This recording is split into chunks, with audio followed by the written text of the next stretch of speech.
Good morning friend.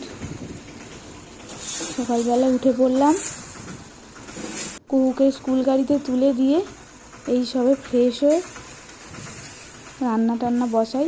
চলো তোমাদের সাথে শেয়ার করে নিই কী কী রান্না করলাম আজ।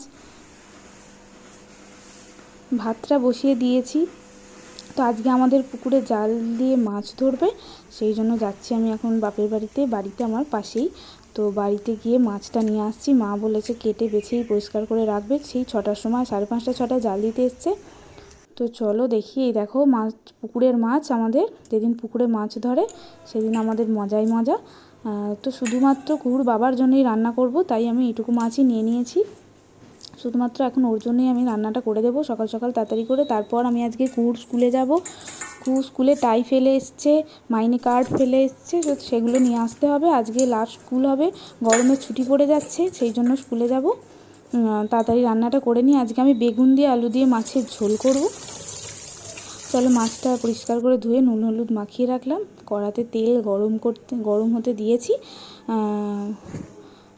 এখানে আমি লম্বা লম্বা করে বেগুন, আলু, টমেটো, পেঁয়াজ কেটে নিয়েছি। রান্না শুরু হয়ে গেছে। তো একদম হালকা পাতলা আদা রসুন ছাড়াই আমি মাছের ঝোল করব আজকে। ক্লাস হচ্ছে গরমের জন্য।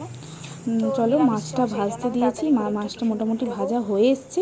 এক পিঠ ভাজা হয়ে গেছে, আর একটা পিঠ ভাজা হচ্ছে।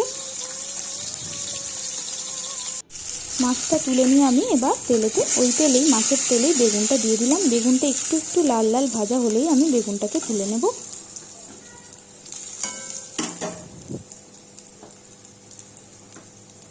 আমি সয়াবিন তেলেই রান্না করি বেশিরভাগ, যাতে শরীর ভালো থাকে, হার্টের পক্ষে ভালো। সর্ষের তেল খুব কম ইউজ করি। ইলিশ মাছ বা কিছু আলু ভাতে মাখার জন্য, এইসবের জন্য শুধু সর্ষের তেল রাখি, বাকি সয়াবিন তেলই ইউজ করি।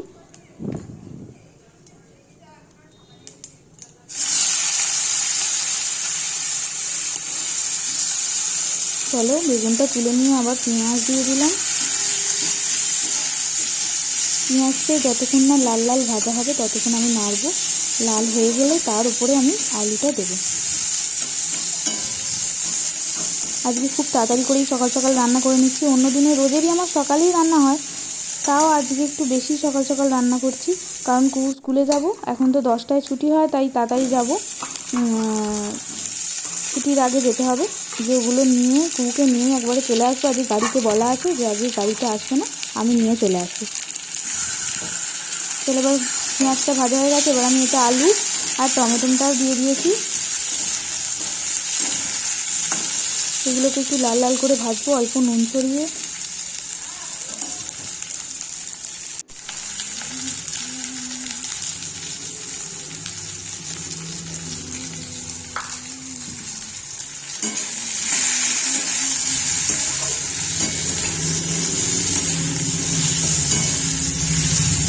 সমস্ত কিছু একটু লাল লাল করে ভেজে নিচ্ছি আমি এখন।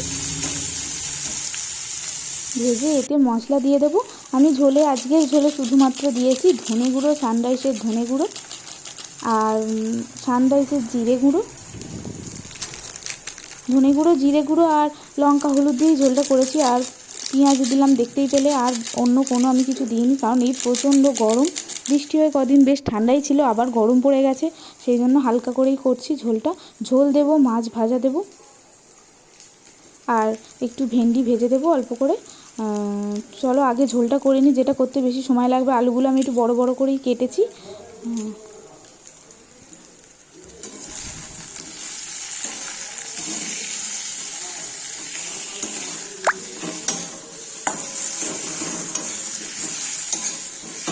লঙ্কা হলুদও দিয়ে দিয়েছি। ভালো করে এটা একটু ভেজে নেব, নিয়ে আমি জল দিয়ে দেবো। চলো আমি এবার কুকুর বাবার জন্য ডিটক্স ওয়াটারটা বানিয়ে নিচ্ছি। তো রোজেরই আমি ওকে এই জলটা দিই। এই জলটা খাওয়া সবারই দরকার, খুবই উপকারী। প্রচণ্ড গরমে আমি রোজই দিই, নয়তো একদিন ছাড়া ছাড়া এই জলটা ওকে আমি বানিয়ে দিই। আগের দিন রাত্রে আমি চিয়া সিডসটা ভিজিয়ে রেখেছিলাম, হাফ চামচ চিয়া সিডস। এতটা দেখালে কি হবে, এটা হাফ চামচই চিয়া সিড ছিল। একটু আমি আদা কুচিয়ে নিয়েছি, আর দিয়ে দেব আধখানা লেবুর রস, আমাদের গাছের লেবু। তো অর্ধেকটা লেবুর রস দিয়ে দেবো, আর দিয়ে দেবো অল্প 1 চামচের মতো মধু। এই যে দেখো বেগুনগুলোকেও দিয়ে আমি এদিকে এবার চাপা দিয়ে দেবো, ঝোলটা একটু সেদ্ধ হতে দেবো। বেগুনগুলোকেও দিয়ে দিয়েছি আর জল দিয়ে এবার আমি এটাকে চাপা দিয়ে দেবো, এটা সেদ্ধ হোক। তো আর এখানে আমি দিয়ে দিলাম গাছ থেকে তুলে 2টো পুদিনা পাতা। তো রেডি হয়ে গেল আমাদের জলটা। এটাকে আমি এখন ফ্রিজে রেখে দেবো, যখন কাজে বেরোবে। দেখতেই পাচ্ছ এতে আছে পুদিনা পাতা, চিয়া সিডস, মধু আর আদার কুচো। তো দিয়ে আমি এই জলটা ফ্রিজে রেখে দেবো। আর আমি ভেন্ডিটাকে কুচিয়ে নেব, ভেন্ডিটা ভাজা করব। তোমাদের সাথে গল্প করতে করতে কথা বলতে বলতে রান্নাগুলোও হয়ে গেল আমার। যে ভেন্ডিটাকে ছোটো ছোটো করে কুচিয়ে নিয়েছি। এদিকে আমাদের ঝোলটাও মোটামুটি রেডি হয়ে গেছে। মাছটা দিয়ে আর কিছুক্ষণ 5 মিনিট চাপা দিয়ে রেখে দেবো। রেখে দিলেই আমাদের ঝোলটা, মাছের ঝোল রেডি হয়ে যাবে। তো একটা মাছ আমি ঝুলে দিলাম, বাকি 2টো ভাজা খাবে। আর ভেন্ডি ভেজে দিচ্ছি। তো লাঞ্চ বক্সে আমি এটাই প্যাকিং করব। হয়ে গেছে আমার ঝোল রেডি। তো এই যে দেখতেই পাচ্ছ লাঞ্চ বক্সে ঝোল আমি দিয়ে দিয়েছি। আর এদিকে ভাতটা ফুটছে, ভাতটা নামিয়ে নেব আর ভেন্ডিটা আমি ভেজে নেব। চলো ভেন্ডিটাকে আমি এখন ভেজে নিচ্ছি।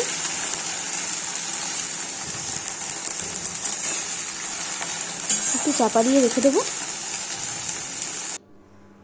এই যে দেখো ভেন্ডিটাও ভাজা হয়ে গেছে।